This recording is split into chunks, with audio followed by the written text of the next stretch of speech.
I touched my cheek, the ghost of that slap still burning, as I watched Marcus polish the brass nameplate on my office door.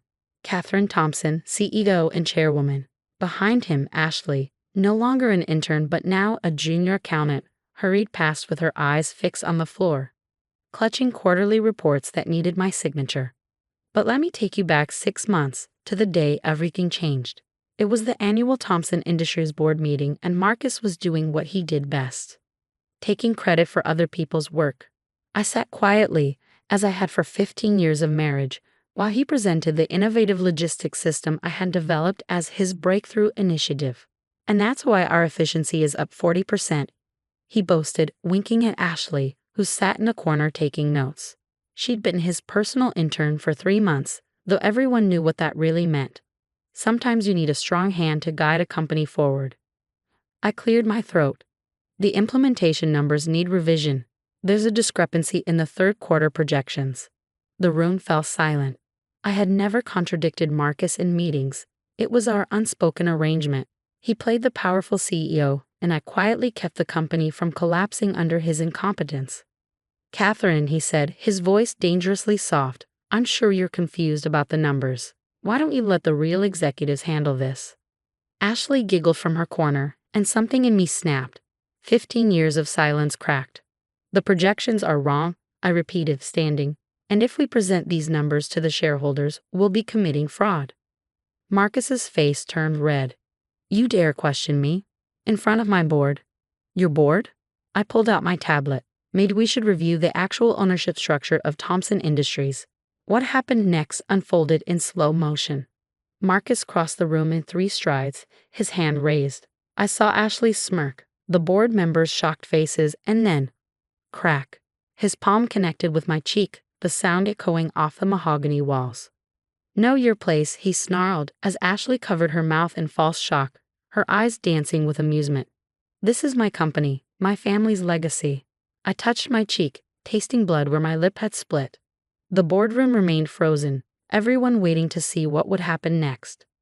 "You're right, Marcus," I said quietly, reaching into my briefcase. "Let's talk about the Thompson legacy."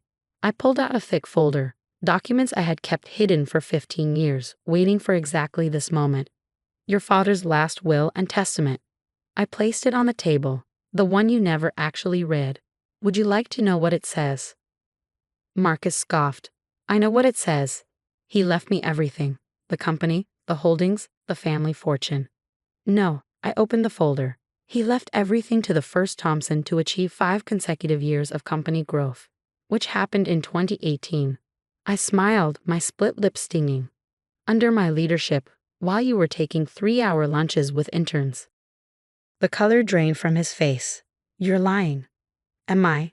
I gestured to our corporate counsel. "James, would you please confirm the succession clause?" James, who had been waiting 15 years to reveal this, stood.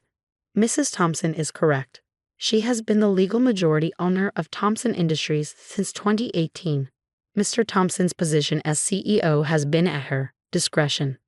Ashley's smirk vanished as she frantically began typing on her phone, probably searching for the company's true ownership structure. "That's impossible," Marcus stammered. "My father would never." "Your father knew exactly what he was doing," I cut in. "He watched you party through business school while I earned my MBA with honors. He saw you take credit for my work year after year. The succession clause wasn't about inheritance, it was about earning the Thompson name." I pulled out another document. "And since you've just committed workplace violence in front of the entire board, I think it's time to exercise my majority shareholder rights." Marcus lunged for the papers, but security, my security, was already there. "You can't do this," he shouted. "Anna Thompson." "So am I," I reminded him, pointing to my swollen cheek. "And I earned it the hard way." Ashley stood, smoothing her skirt. "Marcus, surely we can." "Miss Cooper," I turned to her, "please collect your things. Your internship is terminated, effective immediately. Though I'm sure you'll find an interesting story for your social media followers once your NDA expires." The boardroom erupted into chaos as security escorted Marcus out, his threats echoing down the hallway. Ashley scurried after them, her designer heels clacking on the marble floors. I turned to the stunned board members. Now, shall we review those real quarterly numbers? 3 months later, I sat in what used to be Marcus's office, now redesigned to reflect actual productivity rather than false prestige, reviewing the latest performance reports. The company's stock had jumped 30% since the leadership transition, as the press politely called Marcus's very public removal. Mom? My daughter Rachel appeared in the doorway, fresh from her MBA program. You need to see Ashley's latest LinkedIn post. I clicked the link. There was Ashley, now working as a junior assistant at a small local firm, sharing an inspiring post about workplace ethics and respect. The irony wasn't lost on anyone who had witnessed her previous behavior. Speaking of inspiration, Rachel smirked. Dad's application for the night maintenance position just came through HR. Apparently, his consulting firm isn't doing so well. After the boardroom incident, Marcus had tried to launch his own business, banking on the Thompson name. But it turned out that without me quietly fixing his mistakes, his true business acumen became embarrassingly apparent. Mrs. Thompson, my assistant entered with a stack of documents. The divorce settlement is ready for your review. And Mr. Thompson, well, he's in the lobby again. Let me guess, another demand to negotiate? I touched my cheek, the faint scar, a permanent reminder of why negotiations were over. Actually, Rachel checked her phone. He's here about the job application. All his assets are frozen in the fraud investigation, and apparently his new apartment doesn't accept late rent. I pulled up the security feed.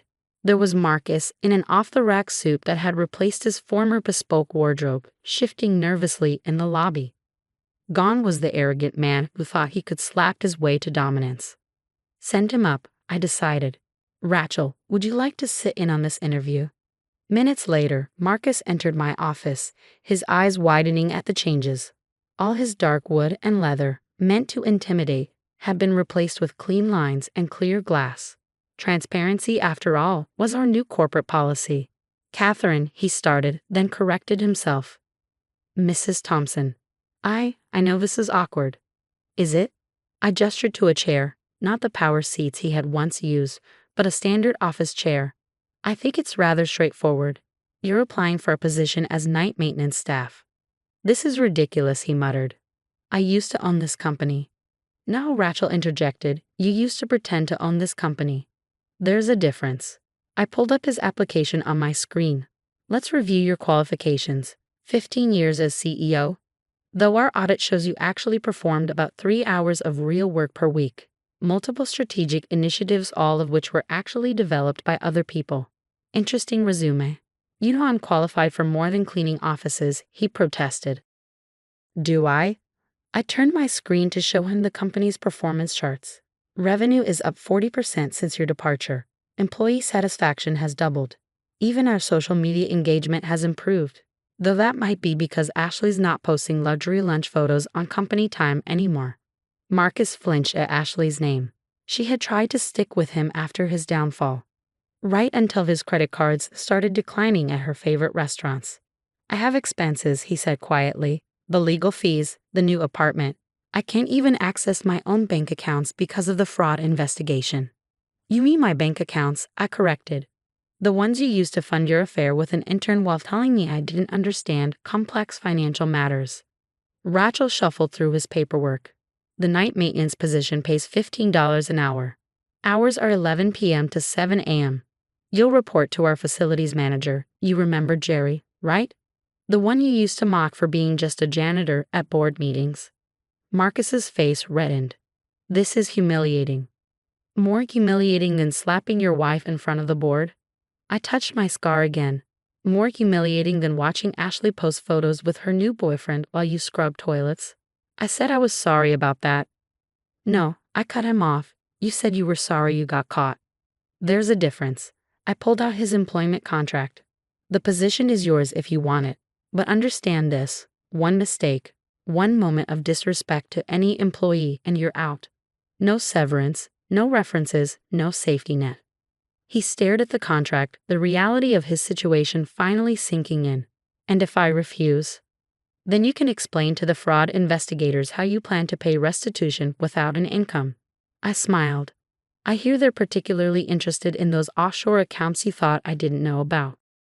6 months after Marcus started his new role as night janitor, I worked late reviewing our latest expansion plans. Through my office windows, I could see him emptying trash bins, his designer watch replaced by a plastic timepiece that could withstand cleaning chemicals. "Mom," Rachel called from the doorway. "You'll never believe what Ashley just posted." I checked the link, a tearful My Truth video about toxic workplace relationships and learning from mistakes.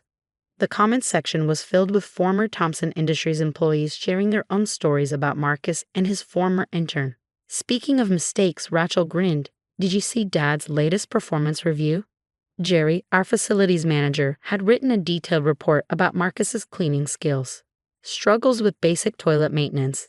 Seems to think monitoring security cameras is beneath him. Recommended for additional training and proper floor waxing techniques. My phone buzzed with a message from Marcus. "Can we talk?" "About everything?" I never realized.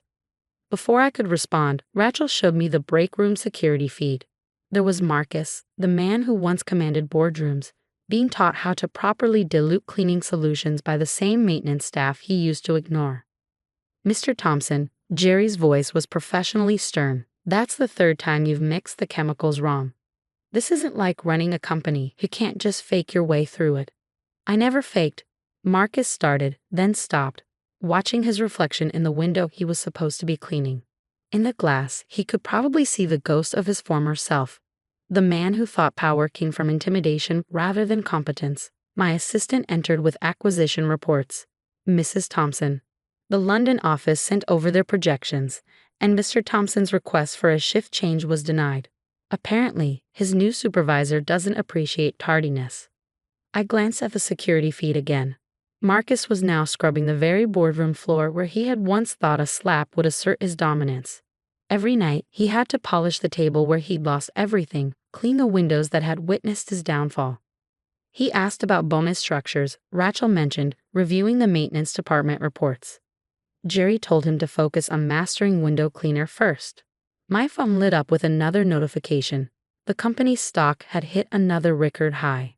The same business Marcus claimed would collapse without his strong leadership was thriving under actual competence. "Mrs. Thompson." My assistant reappeared.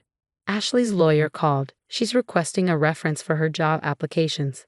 Apparently, her social media influence isn't paying the bills anymore." "Tell her to ask her former mentor." I smiled. I'm sure the night janitor would be happy to vouch for her skills. After all, success isn't just about rising to the top. Sometimes it's about watching others realize why they fell. And as I watched Marcus methodically clean my office windows each night, I thought about all the powerful men being propped up by competent women, all the slaps that never should have landed, all the quiet strength waiting for its moment. My phone buzzed one final time, a message from Jerry. He finally learned how to properly mop a floor. Maybe there's hope yet. "There is," I typed back. "Some lessons just need to be taught at ground level. And sometimes the best revenge isn't in the punishment.